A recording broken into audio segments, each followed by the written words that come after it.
আজি মহাষ্টমীত কৰক এই 5টা বিশেষ কাম। নম্বৰ 1, দিনটোৰ আৰম্ভণিতে দেৱী দুৰ্গাৰ মূৰ্তিৰ সন্মুখত বোধন কৰক, য'ত দেৱীক আহ্বান কৰি পূজাৰ আৰম্ভ কৰা হয়। এই কৰ্মকৰণীয়ে দেৱীৰ উপস্থিতি অনুভৱ কৰিব পাৰিব। নম্বৰ 2, অষ্টমী আৰু নৱমীৰ সন্ধিক্ষণত সাধাৰণতে সন্ধ্যা 5:42 পৰা 6:30 সন্ধি পূজা কৰক। এই সময়ত 108টা লঘু আৰু পদ্ম অৰ্পণ কৰি দেৱীক পূজা কৰিলে মহিষাসুৰ বধৰ স্মৃতি পালন হয়। নম্বৰ 3, 2 বছৰৰ পৰা 10 বছৰৰ 9গৰাকী কন্যাক দেৱীৰ প্ৰতীক হিচাপে পূজা কৰক। তেওঁলোকৰ ভৰি ধুই ভাল খাদ্য দিয়ক আৰু উপহাৰ দিয়ক। এই কৰ্মকৰণীয়ে নাৰী শক্তিৰ পূজা হয়।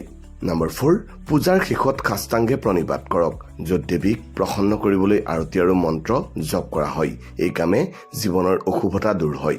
নম্বৰ 5, দুৰ্গা সপ্তশতীৰ পাঠ কৰক আৰু পুষ্পাঞ্জলি দিয়ক। এই কৰ্মকৰণীৰে মানসিক শান্তি আৰু সকলো মনোকামনা পূৰণ হয়।